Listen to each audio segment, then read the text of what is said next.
Alright, what's going on, guys? Trev back again, here to bring you another video. This one's going to be doing another Walking Dead television series discussion topic video. This one will be my tribute to the Governor. Kill 'em all!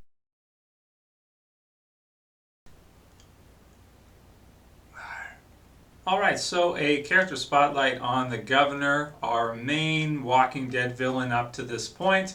We'll see what happens later on with some new villains as we get probably to see the Hunters and maybe Negan from the Walking Dead comic book series. But as of right now, you can consider Shane to kind of be a villain, but the Governor is really the main Walking Dead villain that we've had so far. So the comic book series version of the Governor, I don't know how I feel about it. He's okay. The design of him, he's kind of strange looking. He's got the big long black hair and the beard and everything, and he's a cool character, I guess I would say. He's kind of, I don't know. In the comic book series, it kind of feels like he's evil just to be evil. I don't think he's written all that well, and I think that David Morrissey's Governor from the Walking Dead TV series is written much better. He also looks the part more too, because David Morrissey looks like a really clean-cut dude, especially when Andrea first meets him in Woodbury. He looks like kind of like a Rick type of guy, or like somebody that would be, in a respectable position in society. He looks like a really clean-cut, wealthy type dude that's really successful and able to build this huge community of people in a zombie apocalypse, like Andrea said, sitting pretty at the end of the world. And that's who he is when we first meet him, and then of course we find out the other side to him, which is that he was able to build all of this off of his unique strategy that he pretty much formulated himself based on what happened to him at the beginning of the zombie apocalypse, which is to hunt down groups and basically take what they have. So kill them and take what they have. And he had basically perfected this to the point where it didn't matter who he took down. If it was military men or heavily armed people or whatever the case may be, he was able to basically steamroll pretty much everybody by catching them, using the element of surprise, catching them before they really have any idea of what's going on or what's going to happen. And we get the sense that he's done this a lot. We don't get the sense from his introduction in Season 3 that he's new at this. It looks like he's got this down to a science. When he's giving speeches to his people in Woodbury, and even later on in the next season, he, especially in Woodbury, looks really clean cut. Looks like he's, this really prominent, successful, great person that's doing all these things. And he speaks in such a way where you buy what he's saying, and you would never suspect that on the flip side he's this zombie apocalypse pirate that steals from others essentially and takes their supplies, since they're becoming so scarce in the zombie apocalypse type world.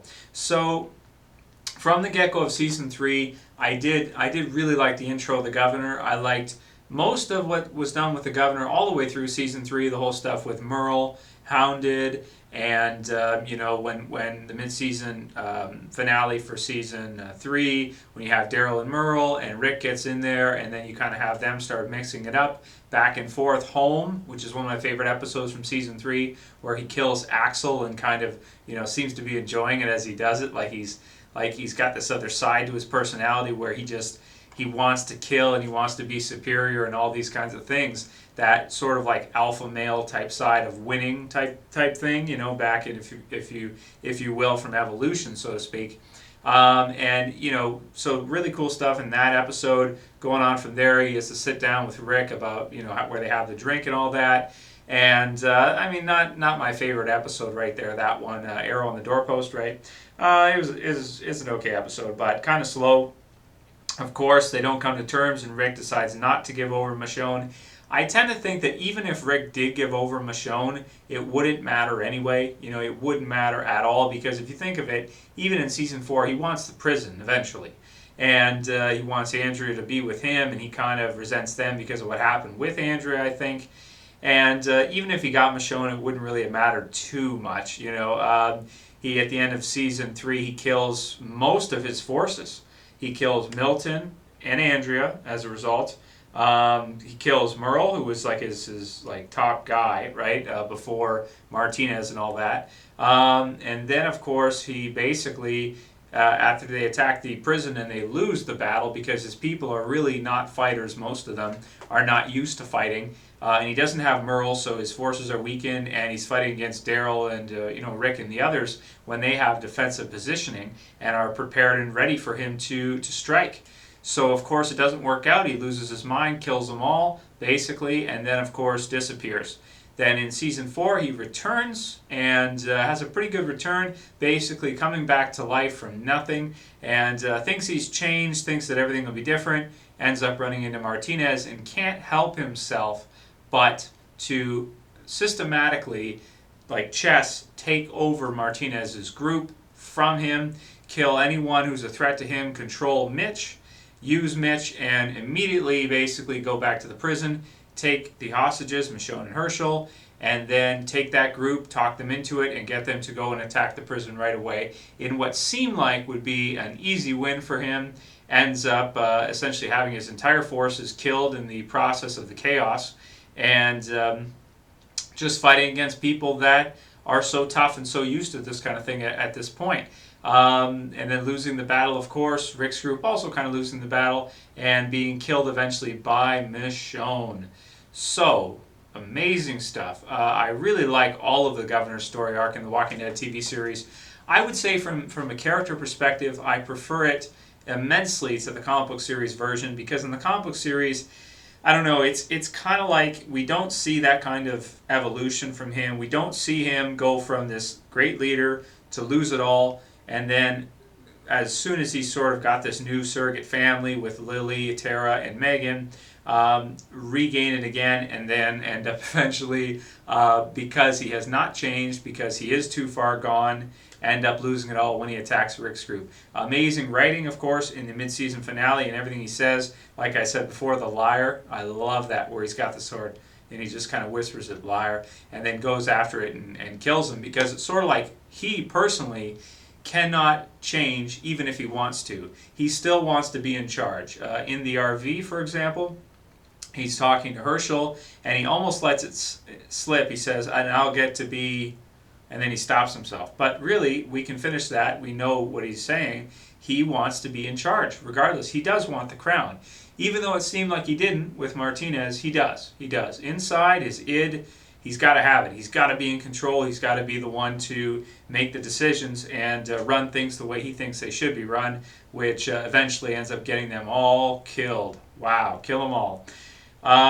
Great character. Great character. I mean, it's going to be tough for them to have any villains going forward, I think, in the Walking Dead television series that match the Governor in how interesting he was psychologically. For example, the fish tanks with the zombie heads, kind of watching them to show to himself, almost like he's programming himself to get used to it. The thing with Pete in the swimmer zombie in the water, standing over him as if he's conquered him.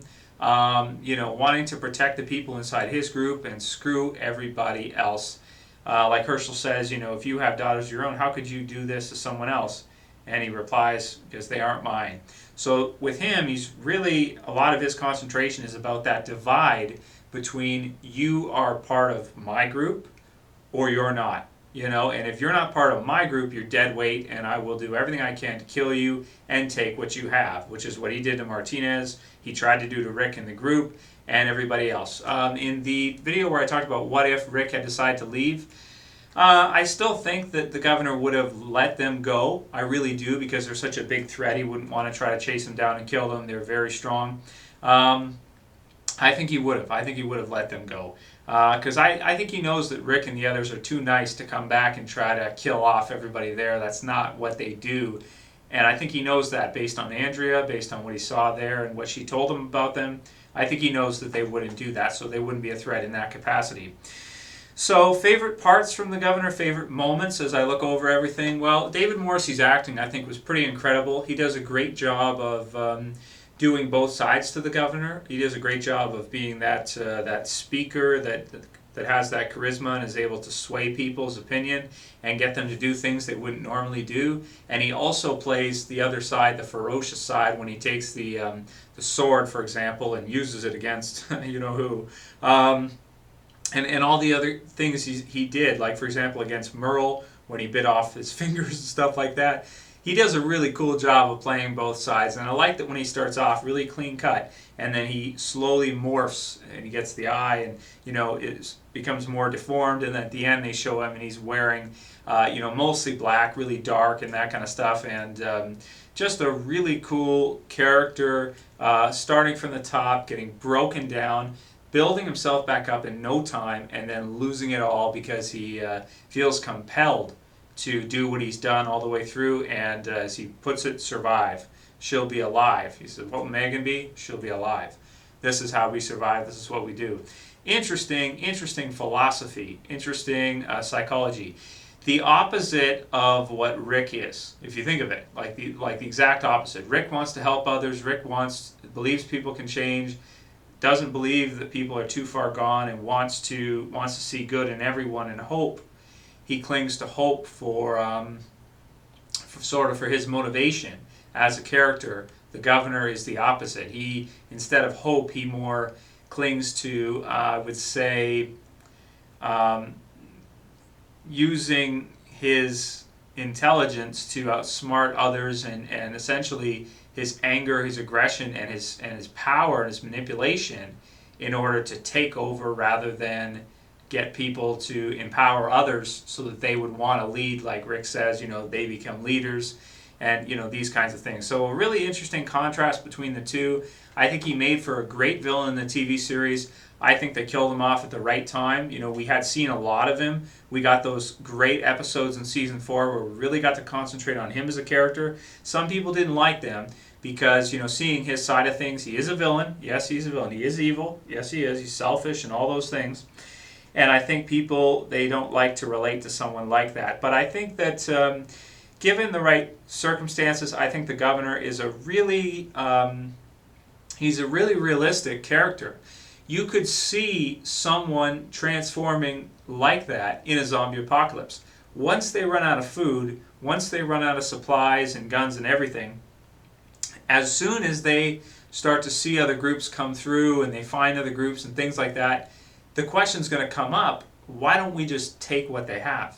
Let's just take what they have. We're so hungry, we're so low on ammunition, or whatever the case may be. We don't know them, the evil of man, so to speak, which is, if you think of all the wars men have had, human beings, is crazy. There's really no other, I don't think there's any other animal in the animal kingdom or anything that would really just kill each other to this degree, mass wars and things like that. Well, lions with their pride and stuff, a little bit, but if you think about all the wars that people have had, like World War II and everything, it's just a whole nother scale. Now, of course, population has to do it and things like that, but I think you kind of get the idea of what I'm saying. So he's kind of like a zombie apocalypse Hitler, I guess, in a lot of ways. But, you can relate to him because he is looking after his own, and he just doesn't care about anybody else. Screw everybody else, and he's going to take care of his own. So that's pretty much all I really got to say for my character spotlight on the governor. If you guys have not seen, there's a cool music video by Heather360X, I think, or something like that. I'll put the link in the description. She does some music videos, I think. At least I think it's a girl. For The Walking Dead and Breaking Bad, different shows like that. And she's got a really good one for the governor, like a music video for him. And it's to Johnny Cash's When the Man Comes Around. And it's a really, really cool one. I prefer the TV series Governor to the comic book series Governor. And a lot of people did not like his extra time in Season 4. I did. I thought that the battle was even better than it could have been at the end of Season 3. Because we were so just kind of excited to see this definitive ending to it. And if they would have done it at the end of Season 3, that would have been cutting it kind of, close. He wouldn't have had as much time, as much development, and as much change. We wouldn't have gotten to see him break down to nothing and build back up, which was a really, really cool thing to get to see, I thought. So anyway, let me know what you guys thought about the Governor, David Morrissey, in the Walking Dead television series, what you think about the comic book series version, and check out that music video. Like I said, I think you guys will like it. That's pretty much all I got to say. Great character, great character. Would have liked to see more from him, but I think it was the right time for him to go. People had had enough of seeing him, I think, and his story and his style. You wouldn't want it to become repetitive, so I think they did a good job in ending it when they should have. If they would have gone on even further after that, people would have been really pissed, I think. Anyway, I'll call it here. That's it for this video, guys. I'll see you for the next one. This is Trev, and I'm saying peace.